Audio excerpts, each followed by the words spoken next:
Hello, I'm Crispin and welcome to Poker Room Review, your guide to live poker rooms all across the world. In each episode, we review a live poker venue, discussing the important things you need to know when planning your next poker destination.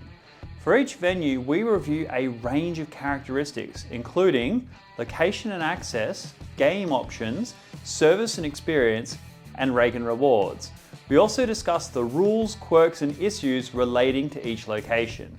Today we return to the Philippines and visit its largest dedicated poker room in Manila, the Metro Card Club in Pasig. The Philippines is an exotic archipelago in the Pacific Ocean. With over 7,000 islands, the Philippines is a wonderful adventure holiday with reefs, volcanoes, and rainforest. We've already reviewed several locations in the Philippines, including Newport World Resorts, Okada, and Voyager Card Club in Cebu. This time we take a trip out across Manila and see how it measures up. Category 1, location and access. Unlike Newport or Okada, Metro Card Club is a fair distance from the airport, burdened by Manila's famous traffic. A taxi or Grab rideshare will take about an hour during the day, although it's much faster late in the evening if you're going back to a hotel, and it will cost you in total around $15 US.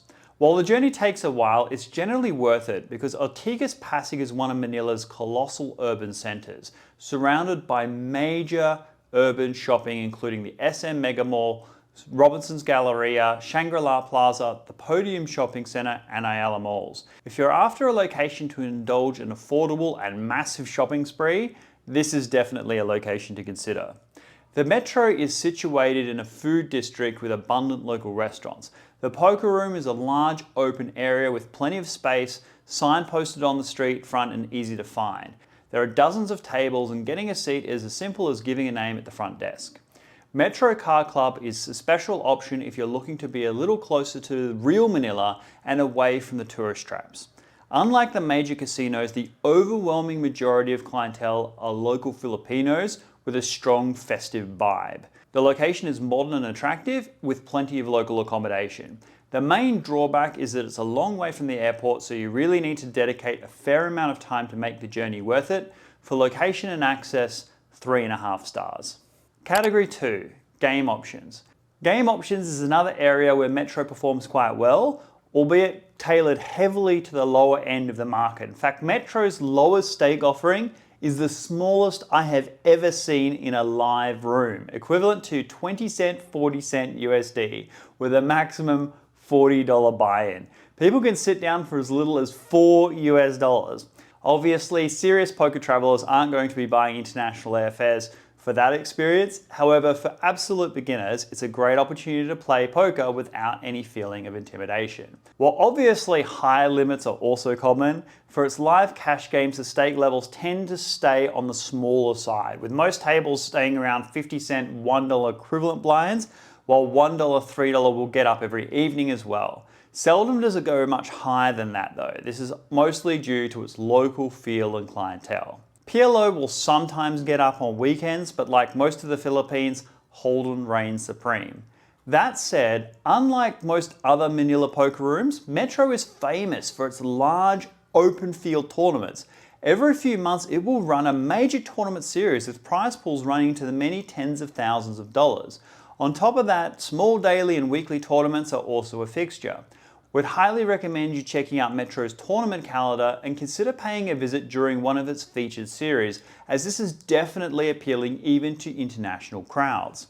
Metro is open 24/7, although games don't usually get moving much before 2 p.m. on weekdays.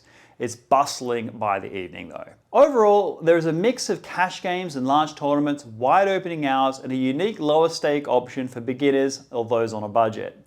But the lack of stake levels for people you're used to in the West, not even 2.5, is an obvious shortcoming.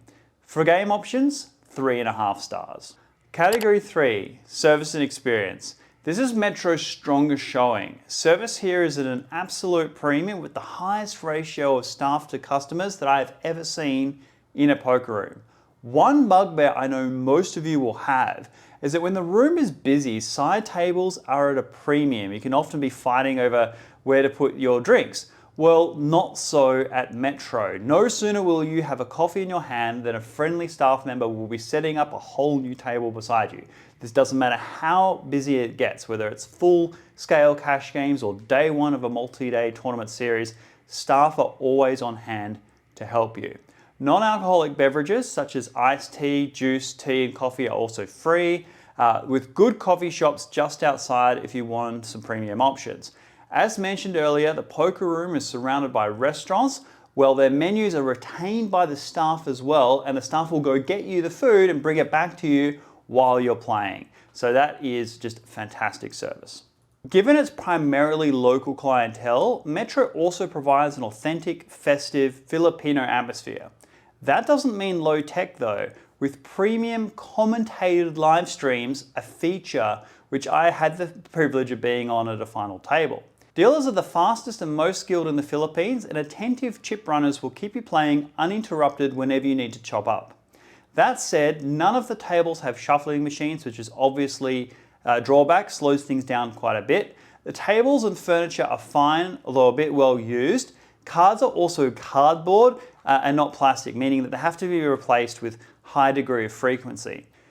That said, the room is completely non-smoking, which isn't always guaranteed in the Philippines. With pleasant and attentive service staff, good service, excellent food options, professional dealers, Metro puts in a truly competitive showing. For service and experience, 4 stars.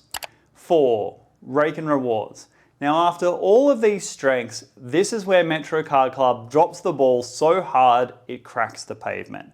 First, there are no bonuses or rewards of any kind, no high hands, no royal flush jackpots, and no bad beats. And despite this, the rake is insane. For the cash games, it's 10% with a cap of 4 big blinds. On top of this, dealers accept tips, though this isn't required.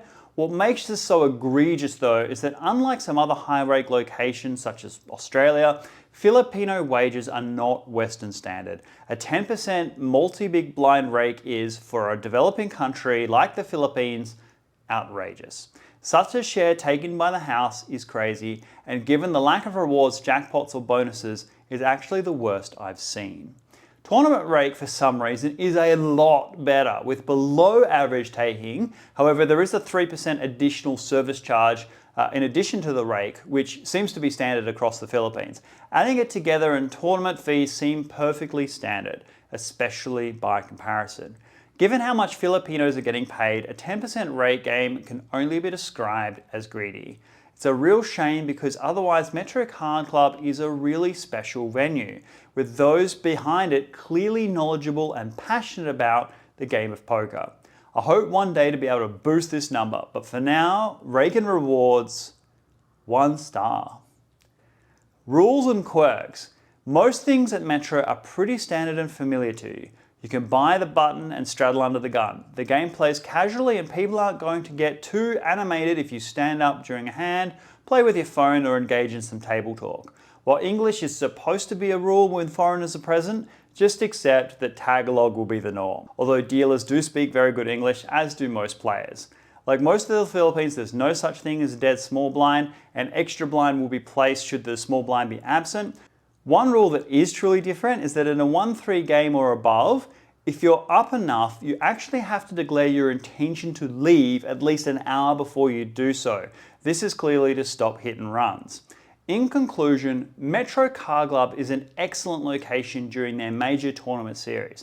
It has a great local vibe that's hard to replicate, and traveling there gets you out of the casino bubble while still feeling safe and relaxed. If you're traveling with a significant other, there's plenty of shopping and other attractions, and the ultra low stakes cash games can give them an option to play should they want to. Still, the rake for the cash games is a major issue and a serious deterrent for those visiting outside the periods of the major tournaments. We review new poker rooms regularly, so if you found value in this content, please hit the like and subscribe buttons because it's the only way that YouTube will know this is the case. Also, please, if you have access to any Facebook groups or poker forums, consider sharing this video because getting more views is the only way we can create more content. In the meantime, have you been to the Metro Card Club in Pasig? If so, what did you think? Is there anything I've missed or recommendations you'd like to make? I'm sure everyone would appreciate your comments down below. If you want to, you can check out more reviews, do so right now. Otherwise, thank you for watching and we'll see you next time. Goodbye.